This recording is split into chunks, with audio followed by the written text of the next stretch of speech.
The House of Mystery presents Inside Writing, the radio show where authors discuss their writing process in all genres. Joining us tonight, we have an author that's written a new book called Under a Full Moon, The Last Lynching in Kansas, Alice K. Hill. So thank you for being here, Alice. Thank you so much for having me. So, Alice, this is great. That's quite the title. Now, this book just came out, I believe, on June 30th this year. Now, tell us a little bit about how you got onto this subject and writing this book. Well, there's quite a bit of background involved in it. Originally, the story of the last lynching in Kansas came to me through my grandmother. I spent summers in Atwood, Kansas with my grandmother, and as a warning, she told us not to ever get into a car with a stranger, never to take candy from a stranger, that type of warning. And she explained to us that in years past there had been a little girl from the community, not that particular town, but a nearby community, who had been kidnapped and brutalized and killed by a man that had offered her something to entice her into his car. Well, that story stayed in my mind all through my life, of course, and in 2002, we purchased the 1907 Shirley Opera House, which was a falling apart building with great potential. And one of the things that we wanted to do was see this building listed on the Kansas Historic Registry.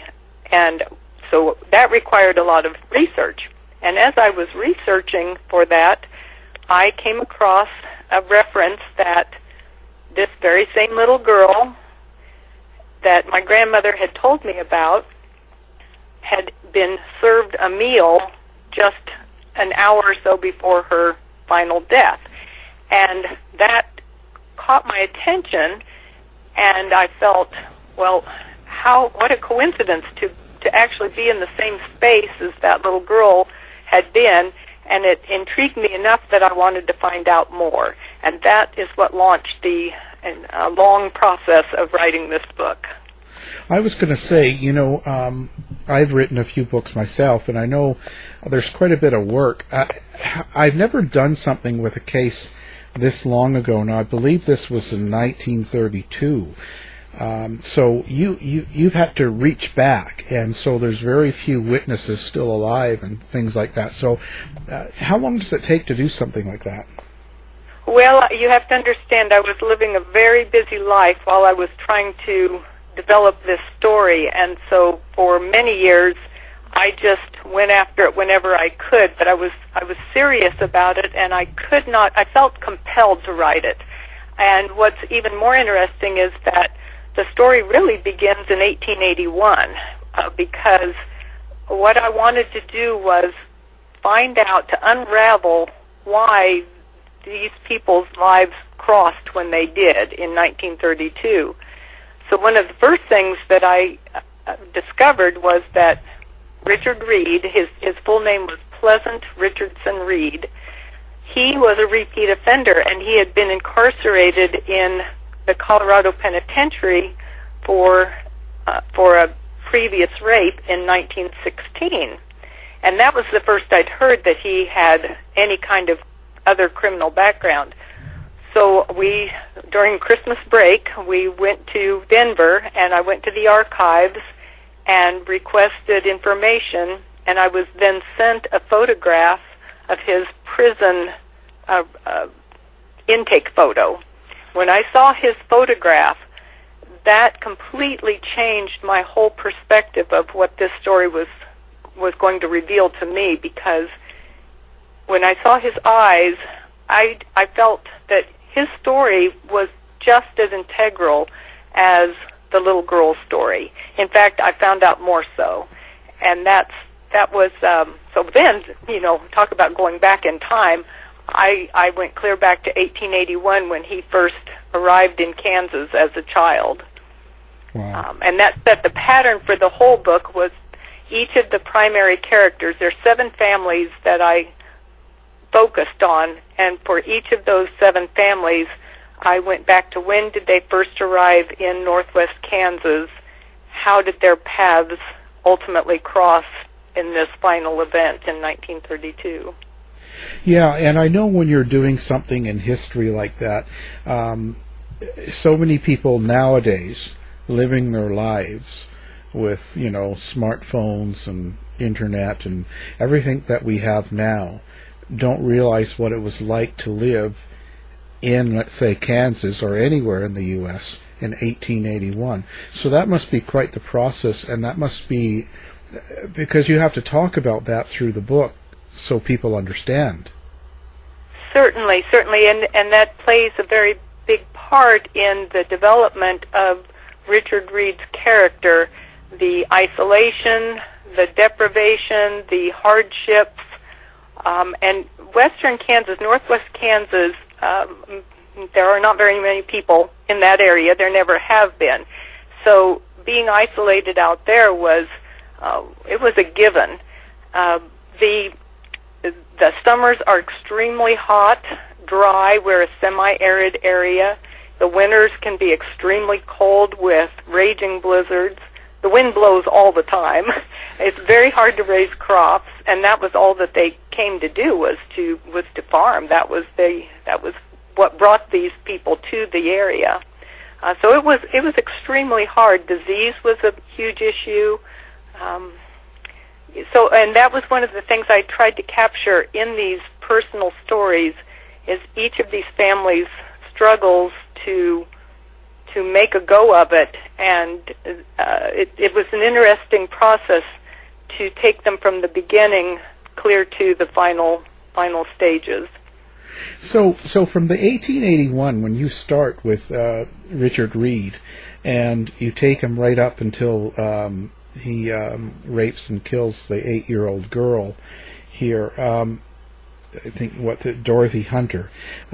So could you see a process happening with him where he was becoming more and more the type of person that would do something like this?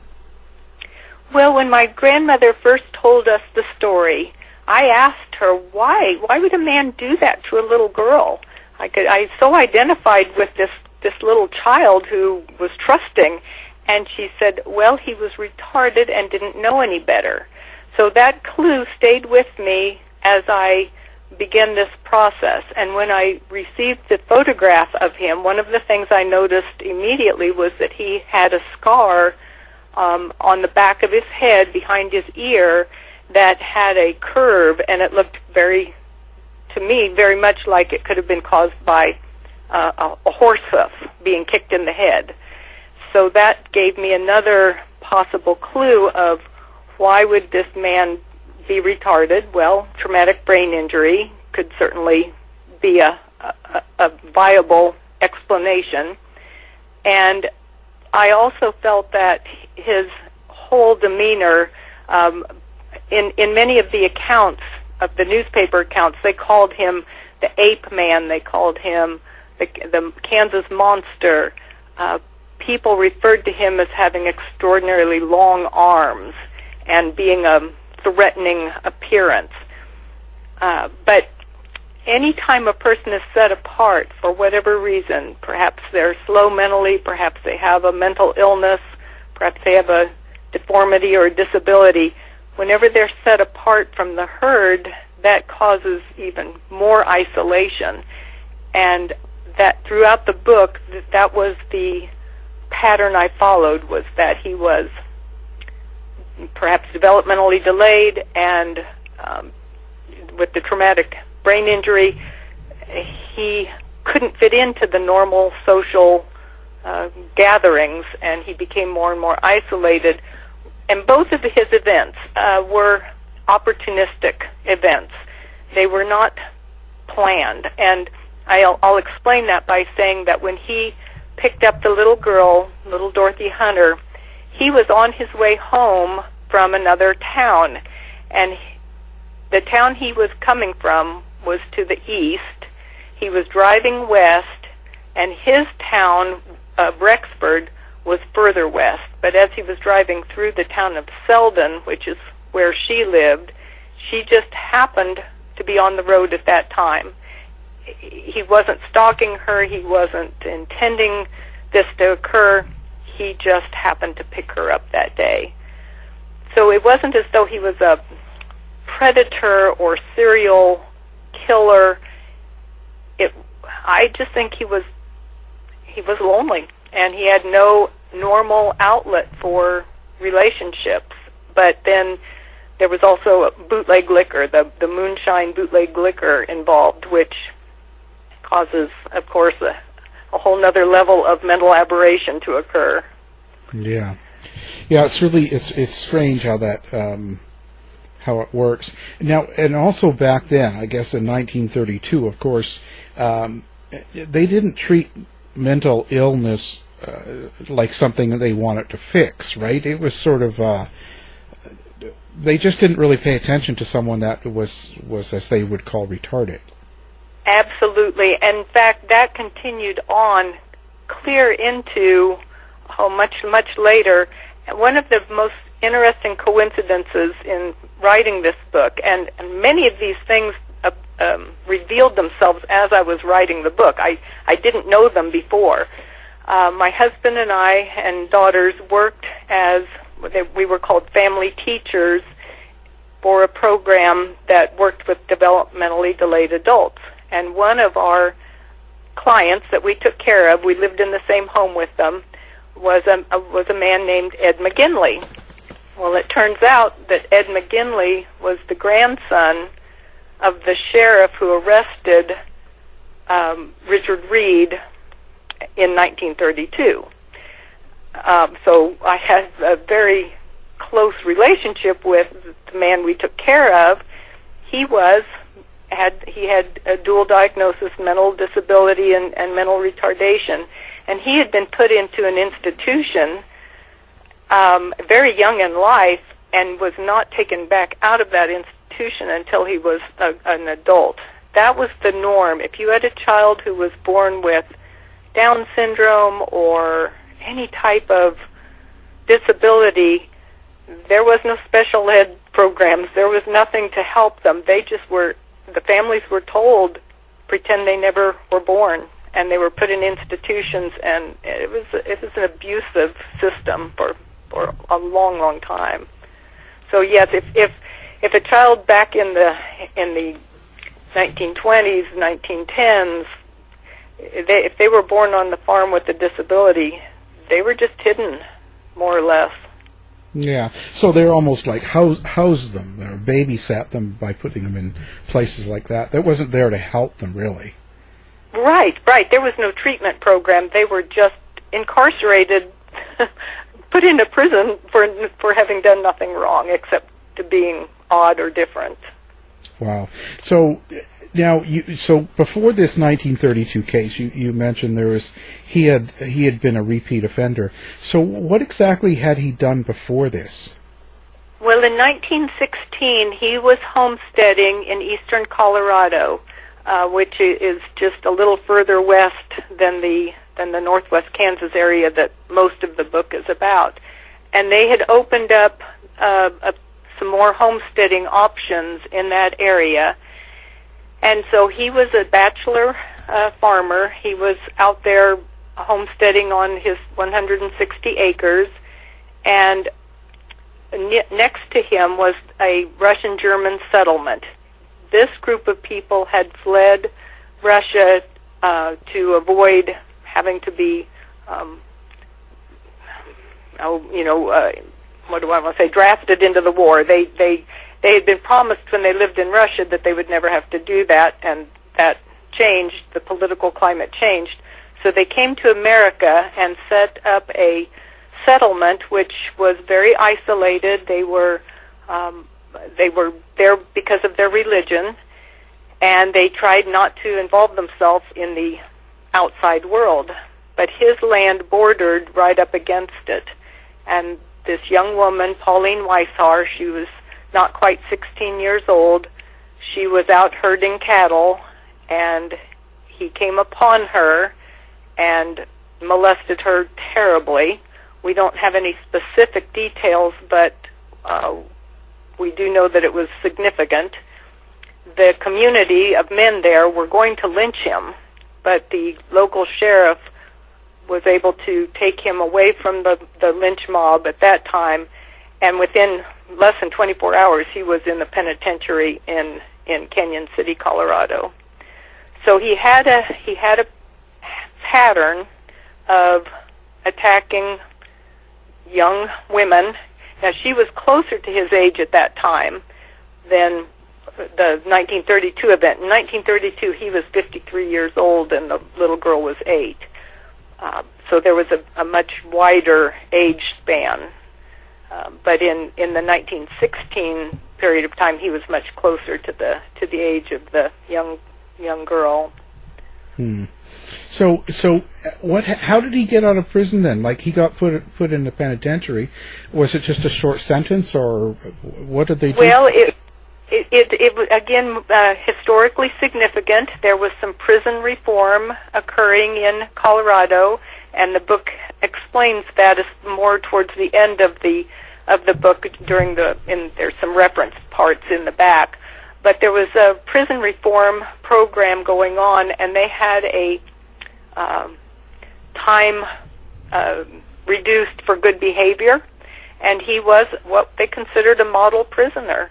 And within a short period of time, he was released much sooner than he should have been. The other issue is he should never have been sent back to Kansas without any kind of heads up to the community, but he was put on a train and sent back to his hometown, and nobody seemed to be aware that he had committed this crime, or at least there was no references in the newspaper, and I scoured the newspapers looking for something. The only thing that it mentioned is that he had arrived back in Rexford on a certain date, and then there were references to jobs that he held after that. So when he went back to Kansas, was he with his family, his parents still? Or yes, he returned back to his family farm. I do know that he did some outside work and traveled with harvest crews for a period of time, and then he returned back home not long before 1932. And so he was living at home when the final event occurred. Well, his parents and family must have known what he was in prison for the first time, right? Oh, yes, they would have known. They would have known, but I'm certain that they did not talk about it at all. It's not bragging, right, Sarah? No, and it's interesting you mentioned bragging, because his father was something of a, and I use this word loosely, but a braggart. Many of the newspaper articles, and newspapers back then were just full of social tidbits, and he became quite well known in the community because of his horses. He was a horse doctor. He was an auctioneer.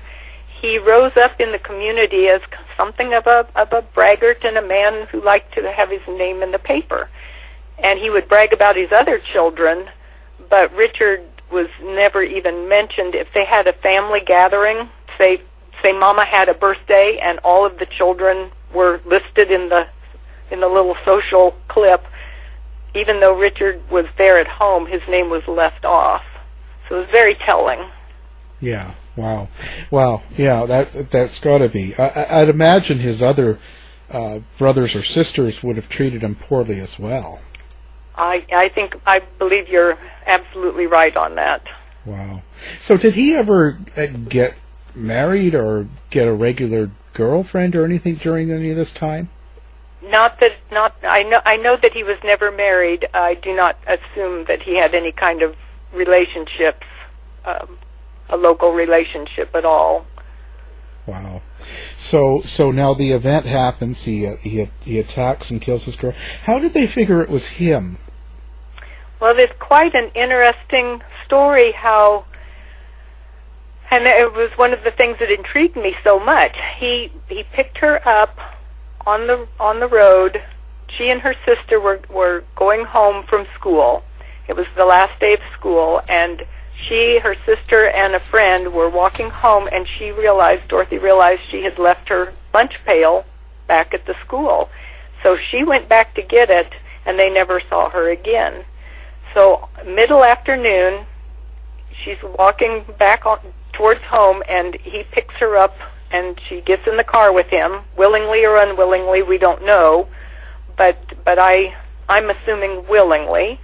And they travel around all night long. They are driving up and down the country roads. The next time they are seen is north of Atwood. They ran out of gas, and a farmer gives them some gas and tells them how to get into town. They go into town, and he takes her for a mid-morning early breakfast, or late breakfast, early lunch, in the Opera House, the building that we currently own, and she was seen with him by numerous people in the cafe.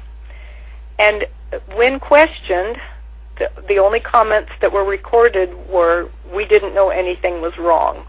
They didn't see that there was anything wrong. So all night long he had been with her. He could not have done anything too horrible to her, or it would have been more obvious. And then he put her back in the car, and they started back south of town, and within less than an hour he had brutally raped and murdered her. It was pretty atrocious what he did, and then he buried her in a straw stack. However, he then went back into went to the sheriff's office in Thomas County and turned himself in. The final chapters tell. I mean, it's horribly comical what happened at the end. But he confessed. He basically confessed. He was all mixed up. He was confused, but he said he had done it. Wow. So if he did that, I wonder if he was able to feel guilt and remorse about it then. Well, he blamed it on liquor. He said, if I hadn't had liquor, it wouldn't have happened. So again, that bootleg liquor was rampant in that area, and well, everywhere. It was prohibition, and there was corn was worthless as far as a commodity crop, but it could certainly be turned into a marketable item if you had a still in your backyard or in your barn. Yeah, it's amazing, the law trying to do one thing, and so people just go around it. Yeah. Wow. So okay. So he confesses. They've got him in jail. But now this is really kind of a different turnout. And I know when I first saw the title of the book, Last Lynching in Kansas, I was totally expecting something different out of this book. It sort of the whole thing just surprised me. So, but eventually, the people decide that they want to hang him themselves. That's exactly right. Again, many factors play into this. One is this is a community of small towns, and with these folks, these were farmers and ranchers. They were used to dealing with life and death issues. Now, none of them were vigilante types at all. But if there was a rabid coyote, it was a dead rabid coyote. If there was a rattlesnake in the yard, it was a dead rattlesnake. They knew how to take care of predators, and they just knew this was a time when they could not count on the justice system. They were going to take care of it themselves. It really makes a lot of sense in the bigger picture. The governor of Kansas at that time had vetoed a capital punishment bill because he said, even though everybody was in favor of capital punishment in Kansas, he said, we don't have enough money for an electric chair, so why have capital punishment in Kansas? So he had vetoed it. That set the tone that justice wasn't going to be served by legal matters. So so they just took it upon themselves and said, "We're done with this man. He's out of here." Now, it's interesting how he ended up where he was. They did not pull him out of the jail where he should have been held. The sheriff of Thomas County, sensing what was going to happen, relocated him to a much smaller community to the west. He should have been taken to Topeka. He should have been taken somewhere to a more structured facility. Instead, they took him west to a very, very small town, and then it was leaked where he was being taken. So it was just a matter of a few hours, and they had him pulled out of there and hanging from a tree. Wow, that's pretty incredible. So when they did something like that, did anybody pay for that? Like, there was a lot of people obviously involved in order to take out the policeman and take Mr. Reed and hang him and all this stuff. There was not just one person. Certainly. But was anybody held accountable for this? This was one of the other factors, is that there was a code of secrecy because, of course, lynching was a criminal act, and every one of the people involved could have been arrested for murder. So it was highly important that nobody ever said who was there. Now, the community where Dorothy came from, that was Sheridan County. She lived in the town of Selden. Many of the people who went to Cheyenne County, which is 2 counties to the west, were from the Sheridan County area and would not have been known to the people in Cheyenne County. However, there were people who knew who it was. There were probably people from Thomas County as well involved. But nobody ever said. No one ever spoke up. Now, part of the characters that I have in here is a man who was an actual attendee of the lynching, and I had a interview from that had been recorded that he had given many years ago. He's deceased now, but I had a copy of his interview explaining what happened, and that to me was more accurate than anything I might have read in the newspapers. The newspapers certainly sensationalized it, said there were 1,000 people, and I knew that couldn't be the case. I just knew common sense in that area. It didn't make any sense. And one of his first comments was, "You'll read a lot of things, but I know what happened. I was there." Wow. So that was very helpful to me to get a sense of what that event really felt like. So do you think the police let it happen, or were they involved in it, or because they're part of the community, and it's a small community, everybody knows everybody, so do you think that the officer in charge was involved somehow? The story was that he had a gun put to his head and was forced to release Richard Reed from the jail. The eyewitness said there were no guns involved. So there's, of course, the law officials, they could certainly have been prosecuted fully if they had been involved. So their story had to be that they were forced. And the only people who would know are the ones who were actually there.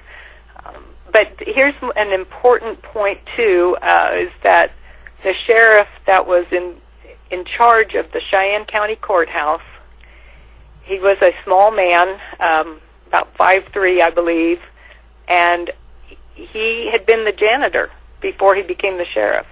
Oh. He had no training, and that's typical in small communities.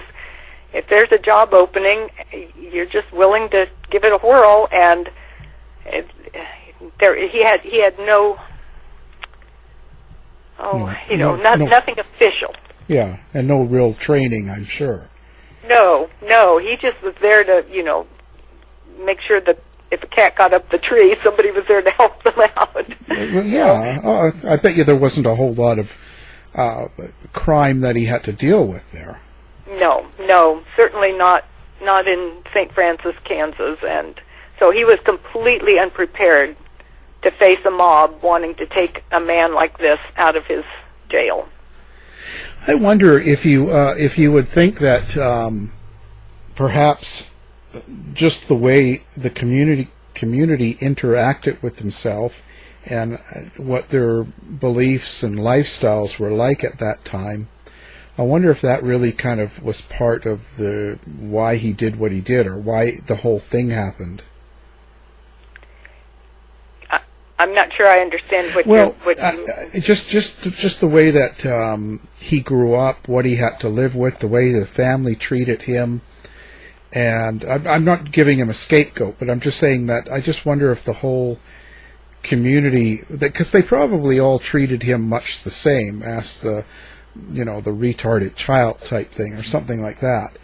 Absolutely. Oh yes, I fully agree with you that one of the points that I tried to make in this book, and this was based on experts in the field, that if you have no outlet at all, if you are basically an invisible person in your social standing, if you are ignored or worse, made to feel like you shouldn't have ever been born, you're going to act out in some manner. You just will. You'll either, if you're brave enough, you'll kill yourself. If you're not brave enough, you are going to act out in some way, and that's probably going to be in a violent manner. So I do believe that he was not by nature a brutal man. I believe that he was frustrated, horribly lonely, angry, but not intending to be violent until you put alcohol into the picture. And when alcohol came in, and if he had a traumatic brain injury and had difficulty with impulse control, which frequently happens with traumatic brain injuries, things would happen and he wouldn't even know he had done them. Yeah. And that's because his confession is so rambling and so confused, and when he turned himself in originally to the deputy said he could smell strong alcohol on him, and he told him just go home and sleep it off. And he did not know that there was a child missing at that time. The deputy didn't. It didn't take them very long to find out, and then of course he was the first person they went after. Wow. But yeah, I agree totally, and that is the whole thrust and the whole theme of the book. My goal, I didn't want to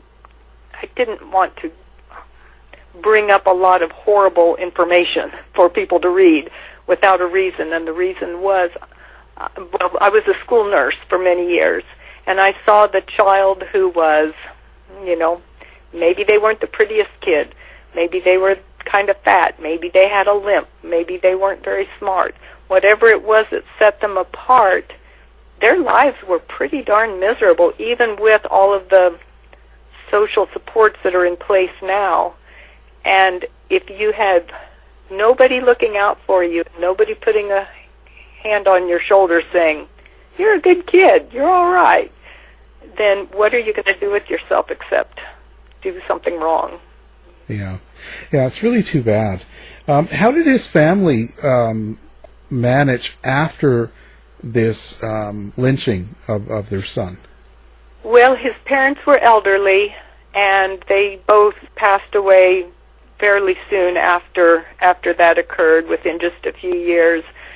There are no reeds left in that area. I do, in the back of at the end of the book, I do account for all of the family members where they're, as much as I could determine, without huge detail. I just wanted some closure for each of the family members. He didn't give you their name, their address and phone numbers.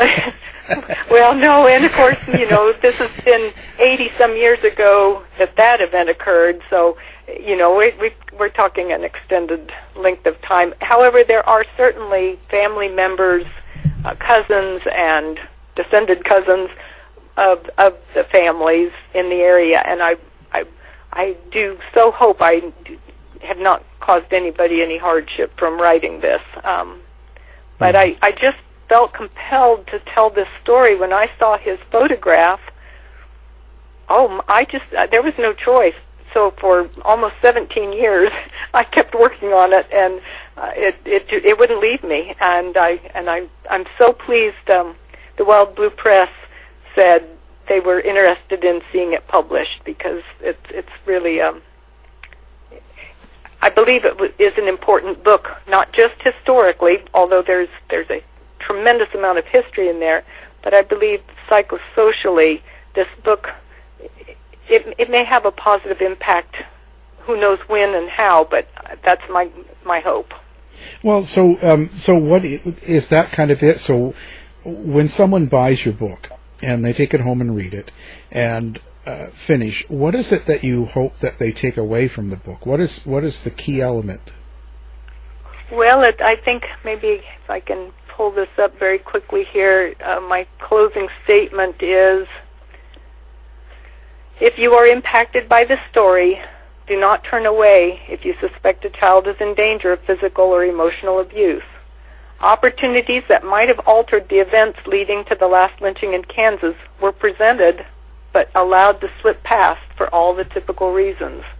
These opportunities are before us as well. Do not be party to ridicule and estrangement from society those we deem odd. Your kindness may be their only soft hand. Your acknowledgement of their existence may save lives. That's my goal. I want them,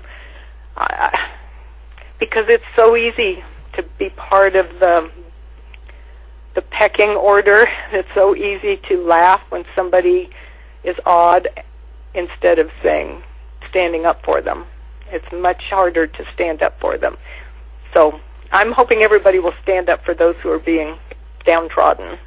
Yeah, and it's part of it kind of passes on. I grew up in the 60s. I'm in my late 50s now, and I was autistic. I am autistic, and so back then in the 60s, if anything, I was considered kind of maybe a bad kid, or maybe ignored. But when you're treated that way, then the ones that are weaker than you pass that treatment on. Absolutely right. It does. It perpetuates a terrible, wicked cycle.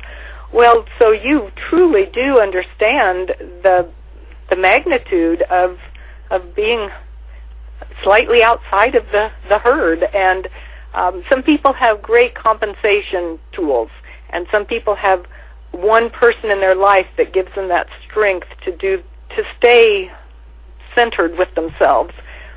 But if you don't have that compensation, or those one or two people, it's easy for things to go badly. Oh, totally. Actually, for me, it's always been my dog.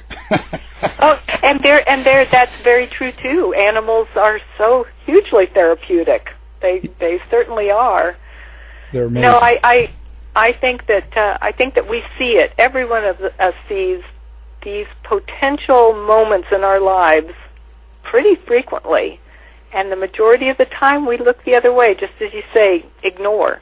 But we must step up. We must take that initiative and say, I think something's wrong here. I'm going to step, and you might be wrong. You might be mistaken, and you can apologize and say, "Gosh, I'm really sorry." But so much better to have at least tried to intervene if needed. I think for the most part, I was ignored. It just when trying to look forward and try to say that I want to be on radio, of course, I was told that's just not going to happen. Or I was going to be able to write books. That's just not going to happen. You're not the type. You're not going to be able to do that.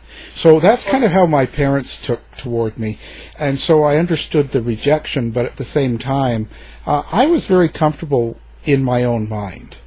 Good for you. And it took a long time for it to work its way out. but it did. And I think autism's better now. People tend to be more receptive to it, and more helpful. Absolutely. But back then, no, because if you didn't answer, you were just being, a smart kid, Yeah. That's all. Yeah. So that's just kind of it was almost like they weren't really aware of it. They weren't. There was, again, people had no background training for this. As a school nurse, one of my major roles was to help educate the teachers as to what a spectrum disorder might look like and how can they best manage so that their classroom, number one, isn't interrupted too much, and number two, that this young student gets what they need. It's usually not that hard, but it's fear. People are afraid of what they don't know, and if they don't know, they'll either ignore or they'll do a gut reaction thing, which is usually wrong. You are exactly right. You were able to compensate for yourself well enough. Good for you. You proved them all wrong, huh? Yeah, it took long enough, but I did it, and it's still a lot of work. People don't realize that I have to spend a lot of time learning to speak. It's really an unusual thing to say, and it's come a long way, but there's certain things I have to really practice at to get good enough to do something. So but I was the kid that didn't learn to ride a bike till I was almost 16. Okay. So, oh gosh, that's so hard when everybody else is whirring down the road at 7. Exactly. Yeah. So it's just strange little things like that. But again, the world didn't pick up on it. They just thought I was, whatever. I don't even think they thought to find out why I was slow. No, things like dyslexia. Dyslexia was undiagnosed. All of those areas of learning disabilities. Even you could be highly intelligent, but if you didn't fit into their little mold, it just was very hard. Goodness sakes. Yeah. Oh, it's all good. It's all good, but I really don't look back at that time with anger or real negativity. It just was what it was, and I'm okay with it. I just had what I had to work with and moved forward. And Great. A lot of people don't have that kind of strength or I guess desire or something to do that, and I understand it. It's easier to stay within yourself. People can do some real awful things. So that's not one thing I picked up on this, and it's that this was the last lynching. So was lynching a common thing at that time? Not in the 1930s. No, certainly not. Prior to that, the days of settlement, early settlement, the 1880s and thereabouts, there were quite a few. Sometimes it was horse thief, or sometimes it was a claim, somebody trying to steal somebody's homestead claim. In the research I did, there is a book written by, just one second and I'll look at that, Lynchings in Kansas from 1850 to 1932, written by Harriet C. Frazier, and she does make reference to the last lynching in 1932, but she covers, I think there was maybe 100 or so in that book that she covers. Frequently they were people of color or other nationalities that were considered they didn't want them in their community overnight, that kind of a thing. But some of them were criminals. But by 1932, no, this was an uncommon event, and there were none after that. At least none publicly recorded anywhere. None that we talk about. That's Yes. It's unfortunate. Yes. Well, great. So where do you plan to go with this? Like, are you going to be doing more writing and more history writing, or are you just sort of, this is kind of it? Well, this was certainly the biggest one for me, and none will ever take this much longer because I'm in a different place in life and can focus.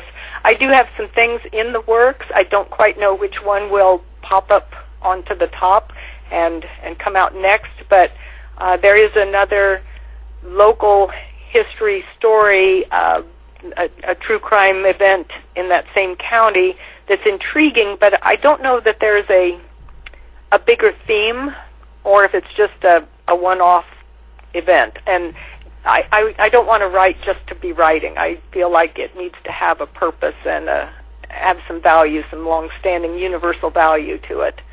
So we'll see. I don't know exactly what will happen, but that's good. I don't think I'm done. Well, I do have one other. I do have one other book I published. This one's completely different. It was self-published. I'm an avid gardener and a strong believer in local food production. And one of the saddest things is that our rural agricultural communities do not feed themselves at all. We're completely reliant on corporate food trucks. And where we live now, there's not even a grocery store. It's a terrible crime that's happened in the America's heartland of breadbasket, you know what they call us. But I wrote a book called Grow Topless, and it's a modified design for a high tunnel to help protect your garden from the wind and the hail and all of the things that try to eat up your garden. So that one's available also on Amazon, but it was just self-published a year ago. Do you have a website then, or do you just? I do. I have akhillauthor.com.